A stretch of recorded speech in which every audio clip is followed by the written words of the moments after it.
Olá pessoal, tudo bem com vocês? Bom dia, boa tarde, boa noite.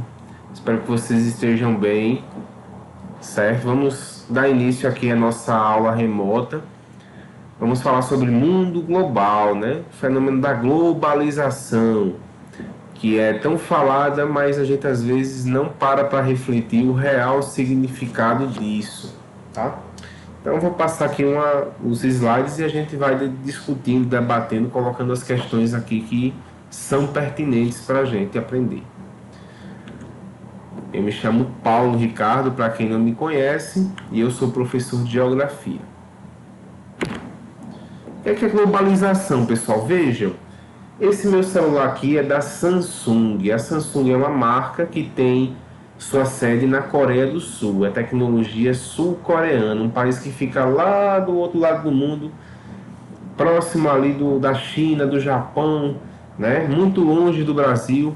Eu estou com a camisa da Adidas, que é uma marca da Alemanha, certo?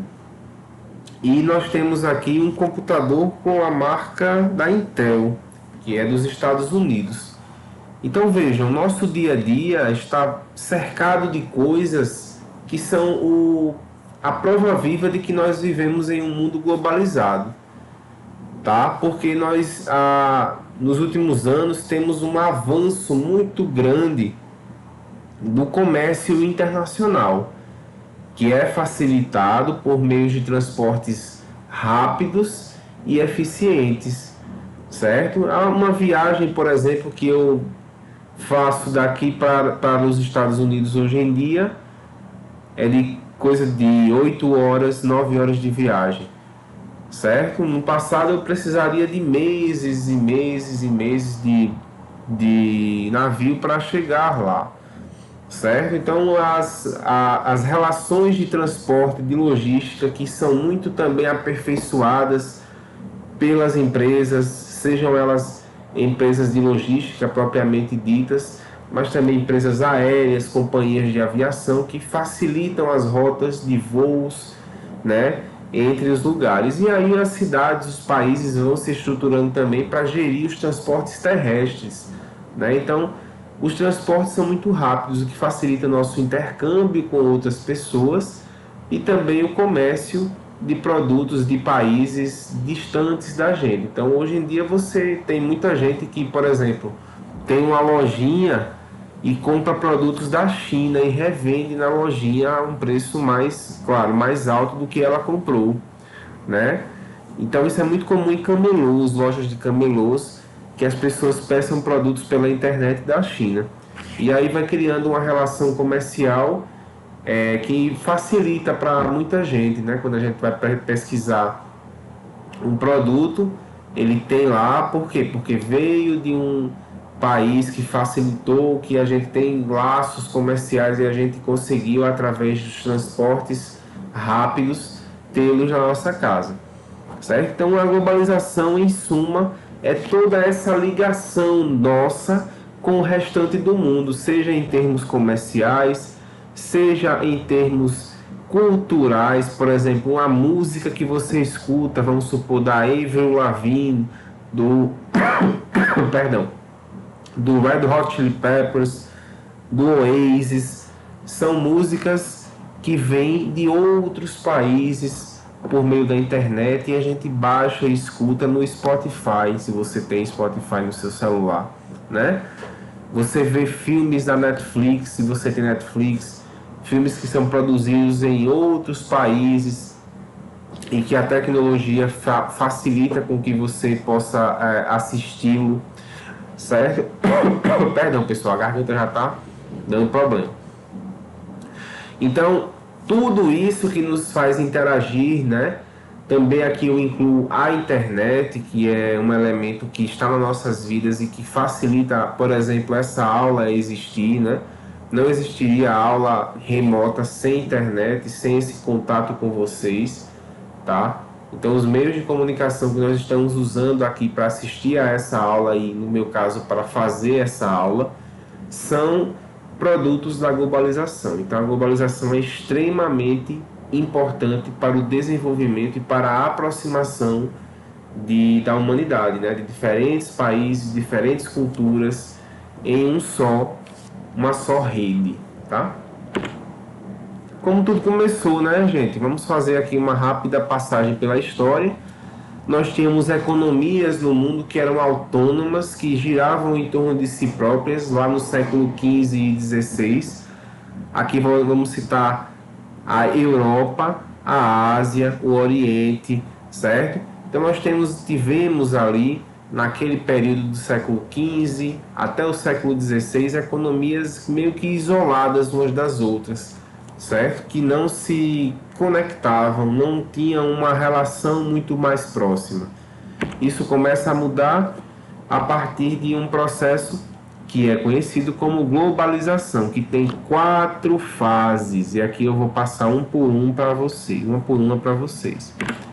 As grandes navegações. Essa imagem aí, gente, é numa cidade chamada Lisboa, que é a capital de Portugal, certo? Então isso aí é um monumento chamado de Padrão dos Descobrimentos. Eu já tive a oportunidade de estar aí, e essa área da cidade é totalmente dedicada às aventuras dos portugueses ao se lançarem no mar, né? Os portugueses, eles tinham conhecimentos técnicos, montavam navios muito bem, aprenderam de outros povos, isso é importante também a gente frisar, e começavam a colocar em perspectiva a expansão do seu comércio, que estava inicialmente limitado à Europa e a um pouquinho da África. E aí os portugueses começam a sua empreitada rumo a terras distantes e acabam chegando aqui no Brasil, como vamos estudar lá na história, né? Então as grandes navegações são um grande marco inicial e que marcam aí o início da globalização. É a primeira fase da globalização, essa das grandes navegações. A segunda fase, nós podemos caracterizá-la, pessoal, como imperialismo ou neocolonialismo. Ela se dá muito mais na África e na Ásia, séculos XVIII, e também o século XIX. Você vê que tem uma distância de tempo muito grande entre as grandes navegações e o imperialismo e o colonialismo. O que é que significa isso? A África e a Ásia são vistos como continentes que forneçam matéria-prima e consumam os produtos que as indústrias da Europa, que nós já tínhamos passado ali pela Revolução Industrial, que essa indústria vai vender os produtos e esses povos irão consumi-los e eles também fornecerão aí a matéria-prima, tá, para os países europeus. Por isso que na África e na Ásia você tem muitas línguas europeias, o inglês, o francês, né? O português também. Vamos lembrar que Portugal tinha colônias na África e na Ásia, então nós tínhamos aí Angola, Moçambique, Guiné-Bissau, certo? Na Ásia nós tínhamos Goa, Macau e por aí vai, certo? Nesse sentido, pessoal, o imperialismo motivado pela Revolução Industrial é a segunda fase da globalização. A terceira é a Guerra Fria, que surge aí após a Segunda Guerra Mundial, a partir do ano de 1945, já é século XX. Vejam só, primeira fase, século XV e XVI, grandes navegações. Segunda fase, imperialismo e neocolonialismo, século XVIII e XIX. Guerra Fria, século XX. Você vê que o tempo histórico está passando, né? Então nós temos o mundo aí dividido entre duas grandes influências, Estados Unidos e a União Soviética, que queriam dominar o mundo e passavam a influenciar outros países através da sua política, da sua economia, da sua cultura, certo? Então foi esse conflito aí que marcou a Guerra Fria e que caracteriza também uma fase importante da globalização, pois os costumes de um e de outro país estavam sendo espalhados, vamos dizer assim, estavam sendo colocados aí para o mundo. E aí a última fase, que é a que nós estamos vivenciando, que é a partir do fim da Guerra Fria e hoje com a consolidação da internet, né? Então tudo hoje que a gente faz necessita da internet, inclusive para, repito, para ver essa aula, certo? Então a internet ela é fundamental para todas as relações econômicas, por exemplo, no caso do setor da economia. Hoje em dia, se pedem as coisas pela internet, certo? Se paga com cartão de crédito e débito, tem que ter internet, a maioria das maquinetas, certo? Então, tudo isso vai ser pautado nesse processo de avanço da tecnologia que teve na internet o seu melhor produto. A rede mundial de computadores e também de celulares, de aparelhos que se conectam uns aos outros por meio de ondas de internet. E aí você vai ter, né, gente, o processo que eu falei nas 4 fases, nas 4 grandes fases aí da revolução, da globalização. O mundo ficou menor fisicamente, professor? Não, né? Isso aqui é só uma comparação para nós termos uma ideia de quanto que os transportes melhoraram ao longo dos séculos e a tecnologia consequentemente também, certo? Então a gente vai ter que nos anos aqui, até a segunda fase da Revolução Industrial, das grandes navegações até a segunda Revolução Industrial, você tinha veículos muito rústicos, carroças, barcos, e o mundo ele parecia ser maior. Por quê? Porque o mundo ele era mais demorado para ser percorrido. As relações comerciais eram muito precárias ainda, porque eram muito demorados, né, os produtos para chegarem, para saírem, né, de um lugar para outro. Então isso fazia com que nesse mapa esse mundo se tornasse bem grande, né?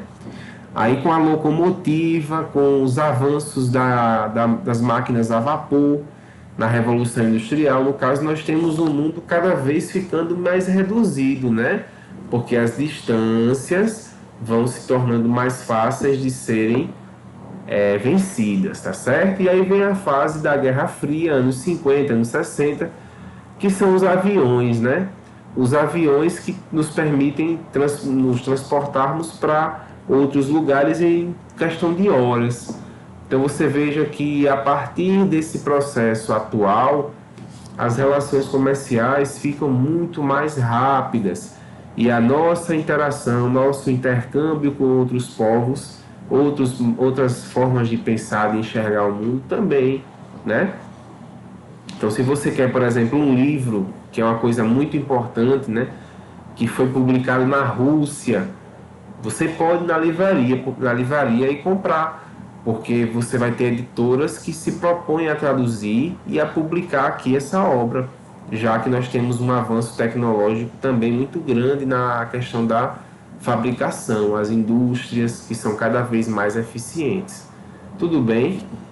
Então, eu espero que vocês tenham entendido. E isso também, pessoal, implica na pandemia, né? É importante a gente dizer, porque a pandemia ela surge na China, mas ela chega rápido aqui ao Brasil.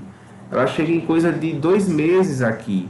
O primeiro caso da Covid no Brasil se deu antes do Carnaval, né? Então foi ali coisa de 1 mês e meio a 2 meses. Por que também isso? Porque com a velocidade mais rápida dos transportes, dos voos e por aí vai, as pessoas também chegam mais rápido aos seus destinos e aí trouxeram com elas aí no caso o vírus, né? Então o vírus ele se espalhou muito rápido também por esse avanço tecnológico, logístico de transportes mais rápidos e eficientes que a globalização nos trouxe com o seu avanço, né, tecnológico. Tá certo? Então vejam, isso é importante. A pandemia se espalhou rápido também por causa das facilidades que a globalização nos trouxe. Tá certo? E aí os desafios, né, pessoal, da globalização, a exclusão, que é digital, é social e também é econômica. A globalização não tem só coisas boas, ela também tem seus lados negativos, né? Um deles é a exclusão digital. Muitos de vocês, infelizmente, ainda não estão conseguindo assistir minimamente bem às aulas. Alguns não têm acesso à internet, ou seja, isso é uma questão que envolve, claro, a tecnologia, mas envolve também a participação dos governos, a melhor gestão dos recursos de um país, de modo que nós não sejamos um país desigual, tá? Então aí vem um lado também social, nós temos classes desfavorecidas e classes que se apoderam de todas as nossas riquezas, que é uma minoria da população, tá certo? E isso se reflete também na economia, ou seja, os mais ricos cada vez mais ricos e os pobres cada vez mais pobres, infelizmente, no processo de globalização, que é pautado pelo aprimoramento, pela mão de obra que tem que ser cada vez mais especializadas, ou seja, se você não tiver capacitação, se você não tiver diplomas, certificados de cursos, dificilmente você vai ter sucesso e aí vai ser excluído, infelizmente, né, das benesses, das coisas boas da globalização, certo? Então esse é o sistema que a gente ainda vive, é um sistema que acaba sendo excludente, a globalização juntamente aí com o capitalismo. E aí você vê uma anamorfose, né? Uma anamorfose é um tipo de mapa que distorce o tamanho real dos continentes, dos países, para mostrar a proporção de um fenômeno. E aí você vai ver que a África, ó, estão vendo a África aqui? A África, que é esse continente aqui, no mapa ele é bem grande, ele está bem pequenininho, ele está chupado, seco, né? Por quê? Porque aqui é um mapa em inglês, isso aqui, ó, população com internet, no caso, e no caso com o potencial de ter internet, certo? E a África, como é o continente mais pobre, mais escasso em recursos, vai ter essa proporção bem pequena. As proporções grandes da África são os países mais ricos da África, né? Egito, Nigéria, Marrocos, Tunísia e por aí vai. Veja que a China, olha só a China, que monstro, né, gente? Esse monstrão aqui é a China, né? E a Rússia, que é o maior país do mundo, vejam só, bem pequena. Ó, o Brasil, tamanho praticamente igual, né? Assim, proporcionalmente não mudou muito. Mas aí você vê que os Estados Unidos estão também grandes, maiores do que são. Canadá bem pequeno. Então isso aqui é um mapa chamado de anamorfose, né? Para mostrar a exclusão do acesso à internet, que ainda é muito grande no mundo. A Europa está bem aqui, ó, bem grande, né? Os países da Europa e por aí vai. Tá certo, gente? Então eu espero que vocês tenham entendido a aula de hoje. Eu fico à disposição de vocês, caso vocês tenham alguma dúvida, e a gente vai se comunicando, tá certo? Um grande abraço para vocês e um bom final de semana. Tchau, tchau.